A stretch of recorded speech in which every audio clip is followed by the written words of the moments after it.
नमस्ते प्यारे बच्चों, क्लास 9th का आप लोग को देख सकते हो कि आप लोग को ओरिजिनल क्वेश्चंस वाले असली पेपर जो है हम लेके आ गए हैं।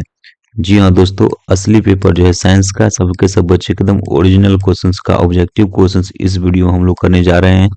देख सकते हैं कि क्लास 9th का क्वार्टरली एग्जामिनेशन जो आप लोग का 19 दिसंबर को मेरे बच्चे होगा, उसका आप लोग को एकदम ओरिजिनल जो है, जितने सारे बच्चे लाइव क्लास में जुड़े हुए हैं एकदम ओरिजिनल जो है ऑब्जेक्टिव क्वेश्चन सब्जेक्टिव क्वेश्चन करेंगे।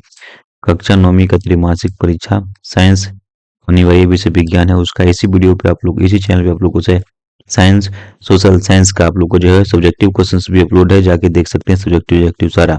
तो इस वीडियो में आप लोग एकदम ओरिजिनल आप लोग को ऑब्जेक्टिव क्वेश्चन करने जा रहे हैं, देख सकते हैं। तो आप लोग मेरे व्हाट्सएप नंबर से नहीं जो दिया रहा, व्हाट्सएप नंबर 62 ठीक है 34 187, ये मेरा व्हाट्सएप नंबर है, आप लोग लीजिए। ग्रुप में मुझे मैसेज कीजिएगा, मैं आप लोग को ग्रुप में क्या करूंगा ऐड कर दूंगा सबके सब बच्चों को, ठीक है। सारा का सारा बच्चे वीडियो को जल्दी से क्या कीजिए आप लोग शेयर कर लीजिए, और अभी तक चैनल को सब्सक्राइब नहीं किए हैं तो जोरदार तरीके से चैनल को क्या कीजिए सब्सक्राइब कर दीजिए सबके सब बच्चे, ठीक है। चलिए आइए हम लोग बढ़ते हैं क्वेश्चन की तरफ। क्वेश्चंस देखेंगे एकदम पूरा आप लोग को असली पेपर है, याद रखिएगा दोस्तों। क्या है गुरुजी, एकदम असली पेपर है बाबू मेरा, याद रखना सबके सब बच्चे, ठीक है। ना खर नो खर कुछ नहीं करना है, एकदम ओरिजिनल क्वेश्चन है। चलिए देखिए ध्यान से, आपके स्क्रीन पे क्वेश्चंस है, क्वेश्चंस को फटाफट हम लोग देखेंगे। प्रश्न संख्या क्या है 1 से लेकर 70 तक प्रश्न रहेगा, जिसमें सबको 40 प्रश्न का उत्तर करना है। पहला आपका प्रश्न देखिए रहा, कार्य का ऐसा मात्रक जूल, यहाँ से न्यूटन होता है, वाट होता है, जूल होता है, पास्कल होता है, तो क्या हो जाएगा जूल हो जाएगा। 1 नंबर प्रश्न का आंसर सी हो जाएगा, ठीक है। प्रश्न संख्या 2 देखिए, कह रहा है कि निम्नलिखित में से कौन सदिश राशि है, समय, त्वरण, आयतन। तो यहाँ से सदिश राशि तुम्हारा यहाँ से त्वरण हो जाएगा। 2 नंबर प्रश्न का आंसर बी होगा, be the correct, be the right answer होगा, ठीक है। प्रश्न संख्या 3 है, समय के साथ वेग में परिवर्तन की दर को क्या कहते हैं, तो समय के साथ वेग में परिवर्तन की दर को त्वरण कहते हैं। प्रश्न संख्या 3 है आंसर, इसका आंसर सी हो जाएगा। कोणीय वेग का ऐसा मतलब क्या हो जाएगा, तो रेडियन पर सेकंड। आंसर नंबर इसका आप लोग को बी होगा, be the correct, be the right answer, ठीक है। आइए 5 नंबर, निम्नलिखित में से कौन सही है मेरे बच्चों, तो 1 न्यूटन बराबर क्या होता है 1 kg पर meter second square. Answer number इसका आप लोग को बी हो जाएगा, ठीक है। देखिए 6 नंबर प्रश्न, घर्षण बल हमेशा कार्य करता रहता है, गति के विपरीत दिशा में कार्य करता है। तो प्रश्न संख्या 6 है, इसका उत्तर आप लोग को एकदम सही सही आप लोग को सी नजर आ जाएगा, see the correct, see the right answer होगा। तो सबके सब बच्चे चैनल को सब्सक्राइब करके बेल आइकन को ऑन कर लेना। न्यूटन ऐसा मात्रक किसका बल का ऐसा मात्रक न्यूटन है, तो न्यूटन ऐसा मात्रक बल का है। क्वार्टरली एग्जामिनेशन ओरिजिनल पेपर है। जैसे द्रव्यमान की वस्तु जिसका वेग भी है तो उसका संवेग क्या हो जाएगा, संवेग बराबर द्रव्यमान गुने वेग। आंसर नंबर डी हो जाएगा, D the correct, D the right answer, ठीक है। 9 नंबर प्रश्न से, किसी गतिशील पिंड का वेग आधा कर देने पर उसका संवेग क्या होता है, वो भी आधा हो जाता है। तो प्रश्न संख्या 9 इसका उत्तर आप लोग को ए हो जाएगा। प्रश्न संख्या 10 को ध्यान से देखेंगे सबके सब बच्चे, और ऐसे आप लोग को मैथ और इंग्लिश सारा पेपर मिल जाएंगे, तो चैनल को सब्सक्राइब करिएगा सबके सब बच्चे, ठीक है। निर्वात में स्वतंत्रता पूर्वक लटकी हुई गिरते वस्तु का पिंड का चार्ज क्या होता है, समान त्वरण क्या होता है, त्वरण समान होता है। आंसर क्या रहेगा, इसका भी समान होगा। आइए नेक्स्ट, किसी वस्तु के द्रव्यमान मापने के लिए प्रयोग की जाती है दंड तुला। आंसर में इसका आप लोग को भी हो जाएगा, ठीक है। नेक्स्ट प्रश्न, द्रव्यमान का ऐसा मात्रक क्या होता है, द्रव्यमान का ऐसा मात्रक किलोग्राम होता है। 12 नंबर प्रश्न का आंसर आप लोग के आंसर ए हो जाएगा। 13 नंबर है, किसी वस्तु से जरूरत की माप की जाती है, किसी वस्तु की जरूरत की माप की जाती है भार के द्वारा, इसका द्रव्यमान के द्वारा। आंसर क्या हो जाएगा, इसका 13 नंबर प्रश्न का आंसर बी हो जाएगा, ठीक है। भार का ऐसा मात्रक क्या होता है, तो भार का ऐसा मात्रक न्यूटन होता है। 14 नंबर प्रश्न है, इसका आंसर आप लोग के यहाँ से जो है सी होगा, see the right, see the correct होगा। 15 नंबर, प्रत्येक क्रिया के बराबर विपरीत प्रतिक्रिया होती है, यह है न्यूटन के प्रथम नियम, न्यूटन के द्वितीय नियम, ये न्यूटन के तृतीय नियम है। प्रत्येक क्रिया के बराबर विपरीत प्रतिक्रिया, सी वाले आंसर एकदम सही है आप लोग का, ठीक है। नेक्स्ट प्रश्न की तरफ हम लोग बढ़ेंगे। प्रश्न संख्या आपके स्क्रीन पे है, देखिए ध्यान से। 16 नंबर, दाब का ऐसा मात्रक जो है होता है, तो न्यूटन पर मीटर स्क्वायर होता है, न्यूटन पर मीटर स्क्वायर। तो आंसर जो कि आपका आंसर नंबर डी में है, डी द करेक्ट होगा, ठीक है। दाब बल और क्षेत्रफल में क्या संबंध, दाब बराबर क्या, तो बल बटा क्षेत्रफल होता है।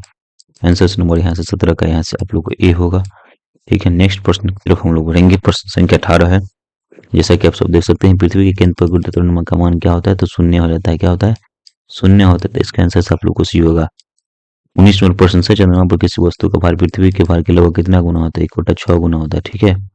निम्नलिखित में से कौन वो अदिश राशि है, तो प्रश्न संख्या देखेंगे 20 है। 20 नंबर प्रश्न का आप लोग को अदिश पूछा है, तो चाल यहाँ से हो जाएगा। प्रश्न संख्या 20 का आंसर आप लोग के यहाँ से 1 हो जाएगा, A the correct, A the right answer हो जाएगा, ठीक है। आइए प्रश्न संख्या अगला देखते हैं हम लोग, देखेंगे प्रश्न संख्या देखिए दो वस्तुओं के बीच लगने वाला गुरुत्वाकर्षण बल कितना हो जाए कि दोनों वस्तु आपस में द्रव्यमान दोगुना हो जाए, तो 4 गुना हो जाएगा। इसका आंसर 4 गुना हो जाएगा। ठीक है, गुरुत्वाकर्षण नियतांक का मान वर्ग का n का मान क्या होता है? 6.67 गुने 10 के पावर -11 मीटर स्क्वायर पर केजी। आंसर नंबर इसका सी होगा। ठीक है, प्रश्न नंबर, पृथ्वी की सतह पर जो है ऊपर जाने वाले गुरुत्वाकर्षण जी का मान क्या होता है? पृथ्वी की सतह पर यदि जी का मान ऊपर जाते हैं तो घट जाता है, तो इसका आंसर आप लोगों को भी होगा। ठीक है, किसी ठोस का सीधे वाष्प में परिवर्तन क्या कहलाता है? तो ऊर्ध्वपातन कहलाता है। प्रश्न संख्या 24 है और 24 नंबर प्रश्न का आंसर डी हो जाएगा। ठीक है, गैस का द्रव्य में परिवर्तन क्या कहलाता है? संघनन कहलाता है। तो 25 नंबर प्रश्न इसका आंसर सी हो जाएगा। वह ताप जिस पर कोई ठोस द्रव्य में परिवर्तन होता है क्या कहलाता है? प्रश्न संख्या 26 है, ये तुम्हारा कर्तनांक यहाँ से गलनांक कहलाता है। आंसर 26 का ही हो जाएगा। 27 नंबर, वह प्रक्रिया जिसमें जो है इत्र की गंध वायु के चारों ओर फैल जाती है क्या कहलाती है?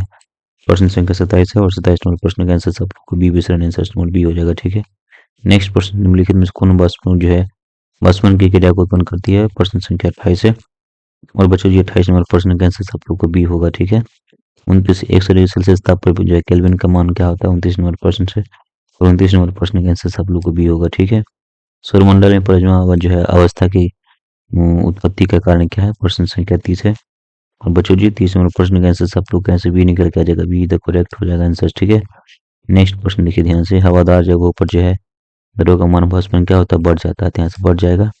निम्नलिखित में से कौन मिश्रण है? आप लोग को मिश्रण जो होगा ना वो बारूद हो जाएगा। 32 नंबर प्रश्न का आंसर यहाँ से हो जाएगा। 33 नंबर, निम्नलिखित में से कौन टिंडल प्रभाव को दर्शाता है? प्रश्न संख्या 33 है और साथ ही 33 नंबर प्रश्न का आप लोग का आंसर यहाँ से जो है बी हो जाएगा, दूध है आंसर नंबर बी। निम्नलिखित में से कौन तत्व है? आप लोग को जो आयोडीन आंसर नंबर यहाँ से तुम्हारा डी हो जाएगा। देखिए 35 नंबर, निम्नलिखित में से कौन रासायनिक परिवर्तन है? तो कोयले को जलाना। 35 नंबर प्रश्न का आप लोग का आंसर यहाँ से डी निकल के आ रहा है, तो डी द राइट आंसर हो जाएगा। ठीक है, आइए अगला देखिए 36 नंबर, रेत के सूक्ष्म कणों को जल में मिश्रण में निम्नलिखित में से किसका उदाहरण है? निलंबन का। 36 नंबर प्रश्न है, इसका आंसर सी हो जाएगा। निम्नलिखित में से कौन यौगिक है? तो यहाँ से पित्तल है, आयोडीन है, स्टील है और संगमरमर है, तो संगमरमर यौगिक होगा CaCO3, इसका रासायनिक सूत्र होता है। देखिए यहाँ से किसी पदार्थ का अत्यधिक जो है स्थान ग्रहण करना क्या कहलाता है? तो उसका आयतन कहलाता है।